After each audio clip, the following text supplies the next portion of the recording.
클레오파트라의 코가 조금만 낮았더라면 이 세계의 지형이 바뀌었을 것이라고 말했습니다.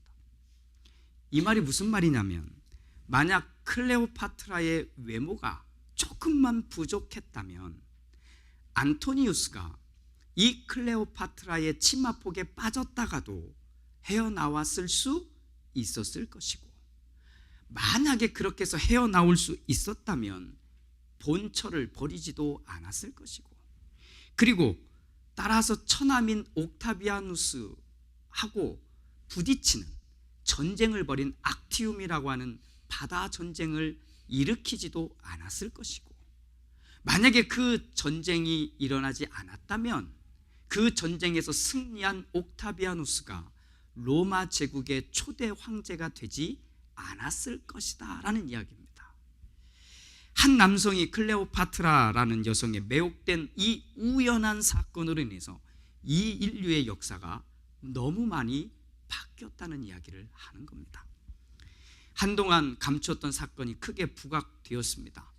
영화 1987이라고 하는 영화의 배경이 되는 사건입니다.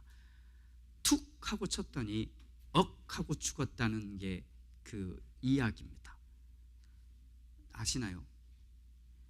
나는 저 사람이 죽으라고 친 게 아닌데, 그래서 툭 하고 건드렸는데 정말 우연히 억울하게도 억 하고 죽었다는 겁니다. 정말 그럴까 하는 겁니다. 1989년 11월은 인류 역사에 또 하나의 획이 그어진 사건이 있었던 때입니다. 동과 서에 서로 완전히 나뉘어서 살았던 독일에 있는 이 베를린 장벽이 무너진 때였기 때문입니다. 그런데 이 베를린 장벽이 무너진 이유가 어처구니 없는 말 한마디의 실수 때문이라는 기사가 나왔습니다. 동독의 공산당 대변인이 동독에 살고 있던 사람들의 여행 자유화를 발표하기 위해서 인터뷰를 한 겁니다.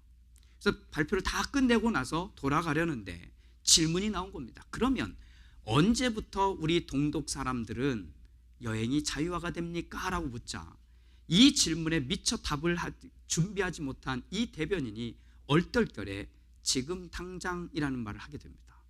그러자 그 인터뷰를 보고 있던 동독 사람들이 도끼와 망치를 들고 나와서 부시기 시작한 겁니다. 물론 시간의 문제였지 조금만 지나면 당연히 무너질 거였습니다. 그런데 그냥 하루아침에 갑자기 무너지는 이 경험을 하게 된 겁니다. 이 사건 역시 우연이라고 하는 것들이 동원이 됩니다. 어떤 일이 반드시 그렇게 되어야만 한다라고 할 때 그것을 필연이라고 말합니다. 그런데 조금이라도 그렇게 되지 않을 가능성이 있으면 그것을 우연이라고 말합니다. 자, 1 더하기 1은 고민이 되시나요? 오늘 정신 바짝 차리라고 제가 말씀드렸는데, 자, 1 더하기 1은 2. 2가 아닐 가능성이 있을까요? 없습니다. 그래서 1 더하기 어디가 가능성이 있다는 거죠? 자, 1 더하기 1이 2가 아닐 가능성이 없기 때문에 필연입니다. 사람이 죽는다는 것은 필연입니다. 왜냐하면 죽지 않을 가능성이 없기 때문입니다. 한 사람이 대학교를 졸업했습니다. 그리고 선생님이 됐습니다. 이것은 필연이 아니라 우연입니다. 왜냐하면 선생님이 될 수도 있고 다른 직업을 가질 수도 있기 때문입니다. 우리가 잘 아는, 아이들은 잘 모르지만 그래도 나이가 저쯤 되면 누구라도 알 법한 노래 하나가 있습니다. 노사연 씨가 부른 만남입니다. 우리 만남은 우연이 아니야. 그리고 그것은 우리의 바램이어서. 아시죠? 그런데 이 노래를 철학적으로 어프로치하면, 접근하면 우연과 필연을 왔다 갔다 한 겁니다. 우연과 필연을 왔다 갔다 한 거예요. 그래서 많은 사람들이 노래를 듣고 물음표를 찍지 않고 그러려니 고개를 끄덕이는 겁니다. 자, 우리 만남이 우연이 아니면 뭐라는 얘기예요? 필연. 그런데 필연이라고 말하려고 생각해 보니 그럴 수도 있고 아닐 수도 있으니 그 다음 결론은 뭐라고 내려요? 우리의 바램이었어. 이렇게 말하는 겁니다. 그러니까 이 말 자체가 왔다 갔다 하고 있는 겁니다. 그러면 우리는 자기 자신의 삶에 대해서 어떻게 생각하고 있는가 하는 겁니다. 대부분의 사람들은 이 우연과 필연 사이를 왔다 갔다 합니다. 어떤 때는 우연이라고 말하고 어떤 때는 필연이라고 말합니다. 그때그때 다르다는 겁니다. 우연이라고 말하고 있는 게 좋을 때는 우연이라고 말하고요, 필연이라고 말하는 게 좋을 때는 필연이라고 말하고 있는 우리를 보게 됩니다. 자, 여기에 검사가 있고 변호사가 있다고 생각합시다.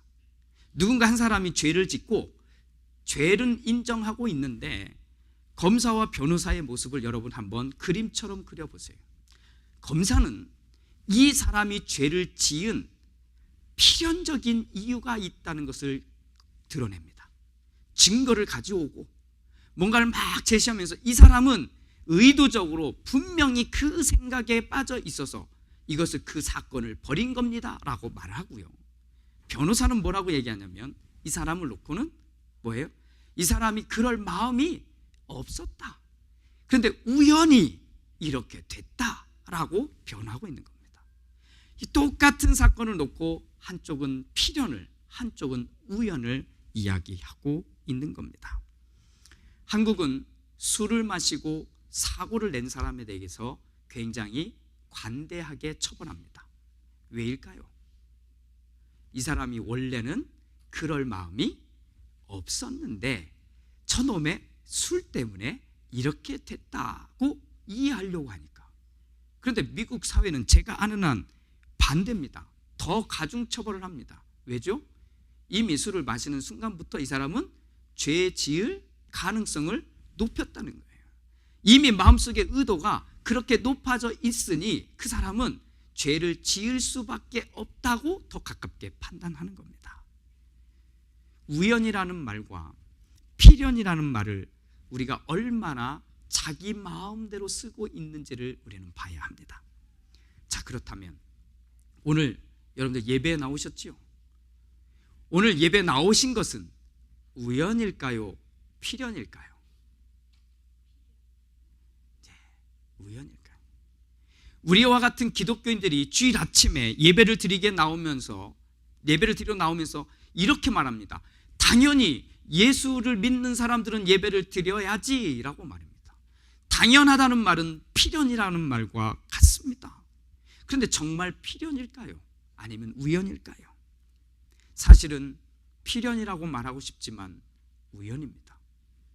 우연과 필연 사이에는 아주 간단한 구분이 있다고 그랬죠. 다른 가능성이 있으면 우연, 다른 가능성이 없으면 필연이라면 한번 우리의 오늘 아침부터 일어난 상황들을 한번 되돌려 봅시다. 시간을 되돌려 보면 아침에 일어났습니다. 일어나는 것이 당연합니까?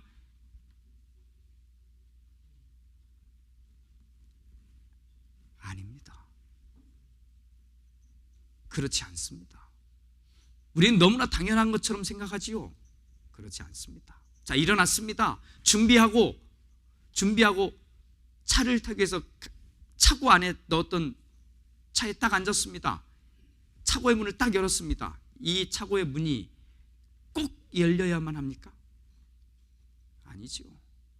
이게 열리지 않을 가능성이 얼마든지 있습니다.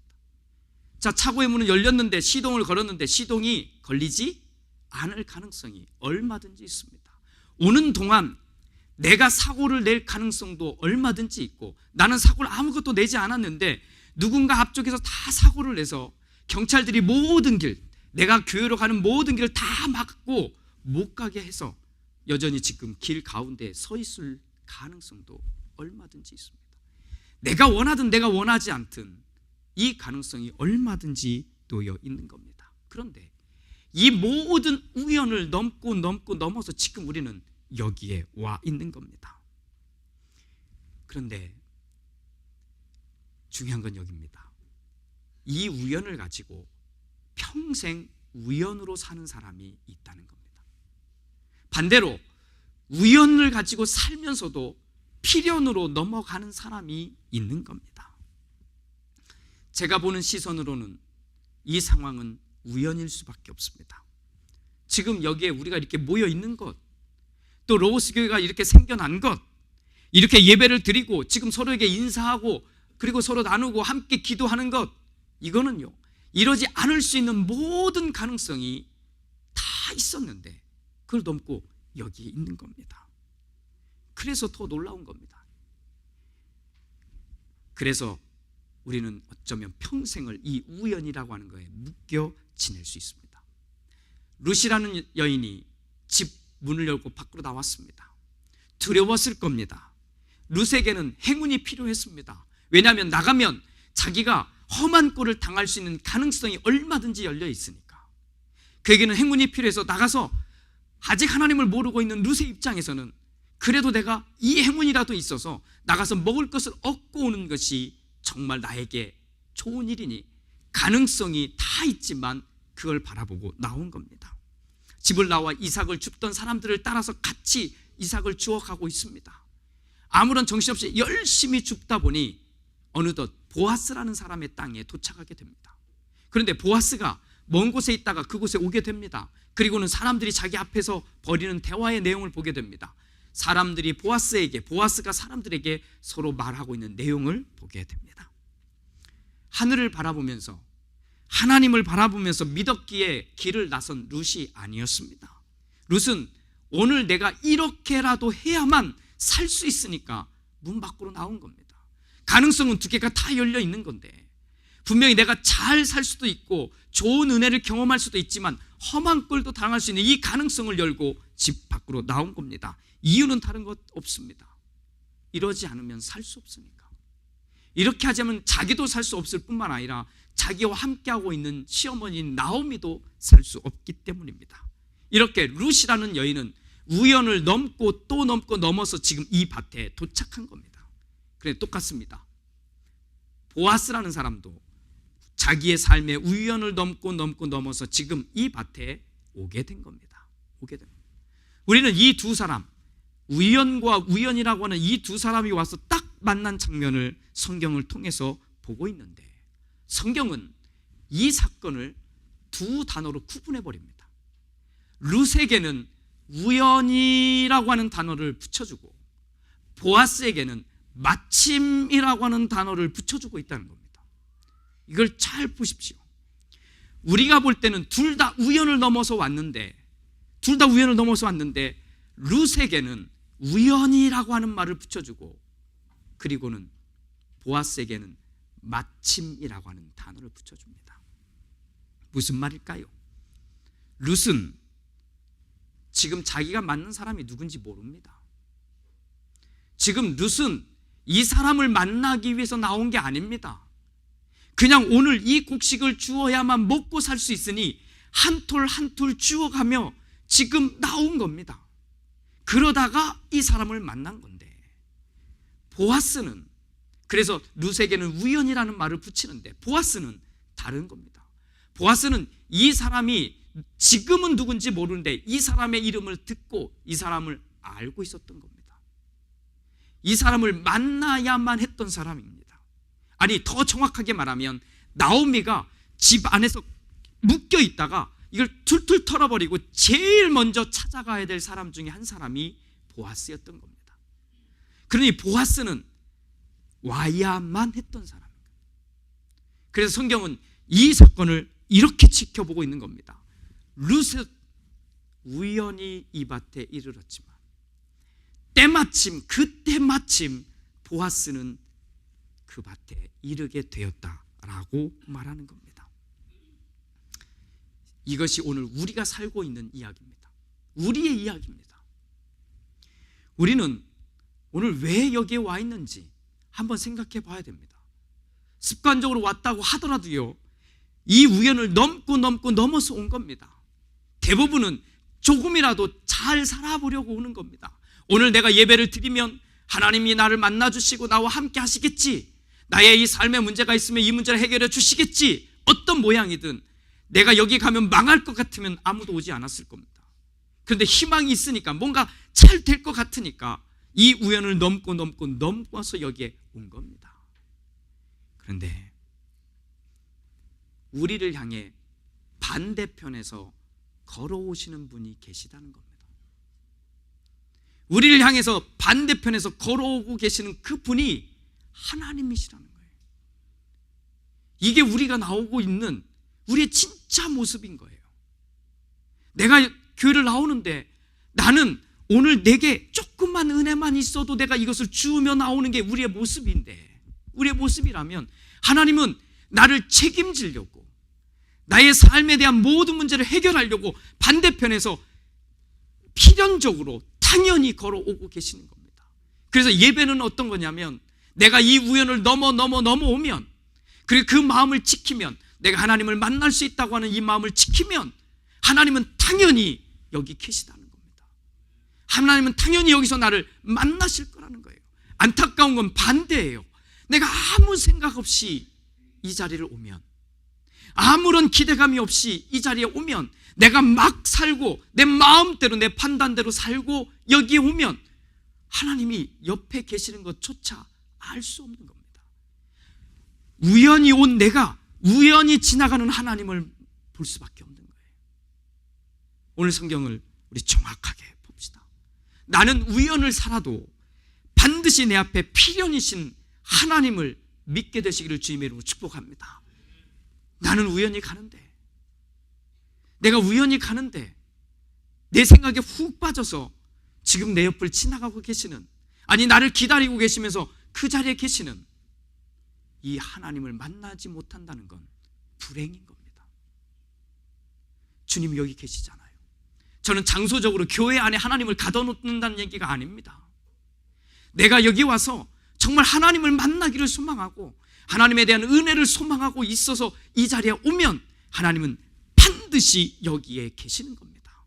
이것이 우연을 살지만 필연으로 가는 겁니다. 이것이 우연을 살지만 필연으로 우리의 인생을 바꿔낼 수 있는 그 모습인 것입니다. 우리는 여기에 우연히 와 있는 것 맞습니다.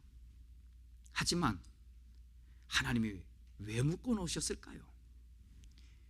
우리의 삶 속에 각각 어려움과 힘듦과 그런 불편함들이 있지만 왜 우리를 여기다 묶어 놓으셨을까요? 이것이 하나님이라고 하는 틀로 이것을 바라보는 겁니다. 내 마음대로 이랬다 저랬다 하지 말고 하나님이 왜 우리를 여기에 두셨는지, 또 여기서 왜 훈련의 자리에 우리를 묶으셨는지, 왜 이처럼 개척한 이 교회에 우리를 보내셨는지, 우연이지만 하나님 앞에서 필연의 답을 내려야 합니다. 가정도 마찬가지입니다. 친한 사람들과의 관계도 마찬가지입니다. 우리의 삶은 온통 우연입니다. 그래서 우연히 살았다고 해서 잘못 산다는 건 아닙니다. 하지만 우리를 반대편에서 당연히 필연적으로 나를 만나기 위해 오시는 하나님을 경험한다는 것은 얼마나 멋질까요? 어쩌다 들린 교회가 되지 마십시오. 어쩌다 드린 예배가 되지 마십시오. 어쩌다가 내 주머니에 돈이 있어서 드린 헌금이 되지 마십시오. 어쩌다가 남들도 하니까 그래 체면이 있으니까 하는 봉사 이런 거 하지 마십시오. 내 앞에 놓여진 은혜를 줍는 사람만이 지금 내 앞에 내가 스쳐 지나가지 않도록 내 앞에 와서 계시는 그 하나님을 만날 수 있는 겁니다. 내 앞에 주어진 삶을 성실하게 살아가는 사람만이 내 앞에 나를 만나러 오시는, 반드시 때마침 그 자리에 와 계시는 그 하나님을 만날 수 있는 것입니다. 어쩌다가 만난 남자, 어쩌다가 만난 여자, 어쩌다가 사귀고 어쩌다가 결혼한 사람, 이렇게 되지 마십시오. 오늘 내 앞에 놓여진 은혜를 줍는 사람, 그 사람 앞에 때마침 보아스가 나타나는 겁니다. 우리 로고스 교회를 이곳에 세우시고 우리를 모으시고 우리를 통해 당신의 뜻을 이루기를 원하시는 하나님, 그분을 만나기 위해서 오늘도 그리고 내일도 은혜를 줍는 우리 모두가 되기를 주님으로 축복합니다. 주울 때 오늘 또 하나님이 나에게 이걸 주셨구나. 여러분들이 기대하는 은혜는 어떤 은혜입니까? 인생을 한 방에 송두리째 바꿀 수 있는 은혜를 기대하십니까? 아니요. 그거 아닙니다. 아주 작은 거, 그거 하나를 주울 수 없다면 그 은혜를 경험할 수 없습니다. 오늘 이 은혜를 주우십시오. 오늘 이 감사를 주우십시오. 그리고 그 주운 그 모습을 하나님 앞에서, 그래도 우리가 하나님을 알고 있으니 하나님 앞에서 이것을 풀어냅시다. 그리고 해석합시다. 단순히 내가 바라는 것이 아니라 하나님의 필연을 볼 수 있고 하나님의 눈으로 오늘 우리의 모든 상황을 해석할 수 있는 바로 그 믿음의 사람이 우리 모두가 되시기를 주님의 이름으로 축복합니다. 기도합니다.